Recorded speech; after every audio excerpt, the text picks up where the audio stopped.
Latest టెక్నాలజీతో చిన్న injection తో నన్ను పూర్తి ఆరోగ్యవంతురాలను చేశారు. Elite spine and pain management centre, Manikonda, Dilsukh Nagar. ఎన్నికల సమయాల్లో పోలింగ్, కౌంటింగ్, మరే ఇతర ప్రభుత్వ కార్యాలయాల ముందు, కలెక్టరేట్ల ముందు ఏదైనా అల్లరి మోకలు కానీ లేదా ధర్నా పేరిట అక్కడ శాంతి భద్రతలకు విఘాతం కలిగిస్తే వాళ్ళని ఎలా అడ్డుకోవాలి అనేటువంటి పరిస్థితిని తిరుపతికి సంబంధించినటువంటి అర్బన్ పోలీస్ యంత్రాంగం ఎస్పీ ఆధ్వర్యంలో ఇక్కడ పోలీస్ పెరేడ్ గ్రౌండ్లో చూపించేటువంటి ప్రయత్నం చేస్తుంది. ఇదే మాప్ డ్రిల్గా కూడా చెప్పొచ్చు. అంటే ప్రస్తుతం ఏదైతే ఒక కలెక్టర్ కార్యాలయం వద్ద కొంతమంది అల్లరి మోకలు వెళ్ళి కలెక్టరేట్ను ముట్టడించడమే కాకుండా వాళ్ళని అడ్డుకునేటానికి వచ్చినటువంటి పోలీసుల పైన రాళ్లతో దాడి చేయడం ఇలాంటివి కూడా చేస్తే పోలీసులు ఎలా అప్రమత్తం అవుతారు, అదేవిధంగా ముందుగా ఎలాంటి హెచ్చరికలు జారీ చేస్తారు, వాళ్ళని అక్కడి నుంచి చెల్లాచెదురు చేయడానికి ఎలాంటి ప్రయత్నాలు చేస్తారు అనేటువంటి కంటికి కనిపించే విధంగా కూడా మీడియాకు చూపెట్టడానికి, మీడియా ద్వారా పూర్తి ప్రజానికానికి తెలియజెప్పడానికి ఇవాళ తిరుపతిలోని పోలీస్ పెరేడ్ గ్రౌండ్లో ఈ మాప్ డ్రిల్ని ఏర్పాటు చేశారు తిరుపతి సంబంధించినటువంటి అర్బన్ ఎస్పీ.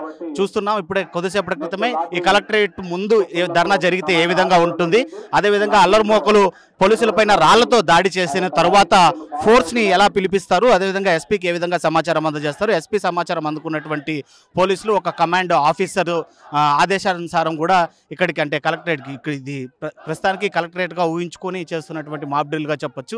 లాఠీ చార్జీ హెచ్చరికను కూడా ఎరుపు రంగు క్లాత్ పైన చూపిస్తున్నటువంటి పరిస్థితి. అంటే ఇక్కడ నుంచి వెంటనే కానీ వెనుదిరక్కపోతే లాఠీ చార్జ్ నిర్వహిస్తాము అని చెప్పి కూడా పోలీసులు ఆలర్మోకలకు చెప్పేటువంటి పరిస్థితిని కూడా చూస్తున్నాం. అంటే సాధారణ రోజుల్లో శాంతి భద్రతలకు విఘాతం కలిగిస్తే అలాంటి వారిపైన పోలీసులు ఏ విధమైనటువంటి చర్యలు చేపడతారు, ఏ స్టెప్లు అంటే సమాచారాన్ని ఏ అధికారి నుండి ఏ అధికారి వరకు చేరవేస్తారు, కావాల్సినటువంటి ఫోర్సును తెప్పించడానికి ఎవరి ఆదేశాలు కావాలి, అదేవిధంగా వచ్చినటువంటి ఫోర్సు మూవ్ ఆన్ అవడానికి అంటే వాళ్ళని చెల్లాచెదురు చేయడానికి కావచ్చు, లేదా గ్యాస్ పెట్టడము, లేదా వాటర్ కొట్టడము, టియర్ గ్యాసు వాళ్ళపైన ప్రయోగించడము లాంటివంటే కూడా చేయాలి అంటే మొదటగా మ్యాజిస్ట్రేట్ యొక్క పర్మిషన్ కావాలి. కాబట్టి ఆ మ్యాజిస్ట్రేట్ పర్మిషన్ తీసుకున్న తర్వాత తిరిగి లాఠీ చార్జు చేయడానికి ఎలాంటి హెచ్చరికలు, ముందు ఎన్ని హెచ్చరికలు జారీ చేయాల్సి ఉంటుంది, వీటన్నిటిని కూడా కంటికి కనిపించే విధంగా కూడా చూపిస్తున్నటువంటి పరిస్థితి.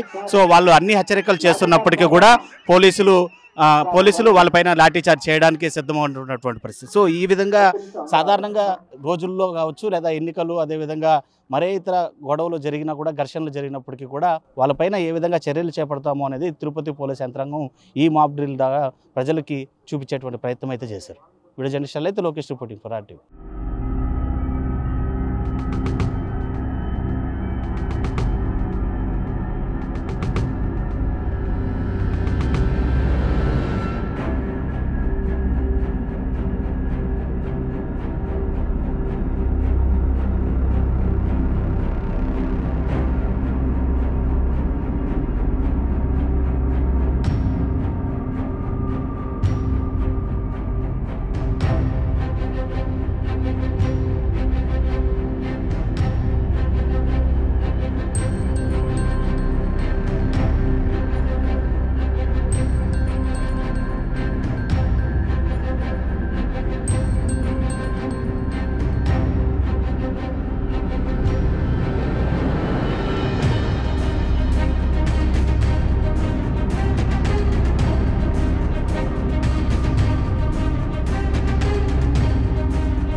మరిన్ని వీడియోస్ కోసం ఛానల్ ని సబ్స్క్రైబ్ చేయండి, లేటెస్ట్ అప్డేట్స్ కోసం వాట్సాప్ ఛానల్ ని ఫాలో చేయండి అండ్ లింక్ డిస్క్రిప్షన్ లో ఉంది.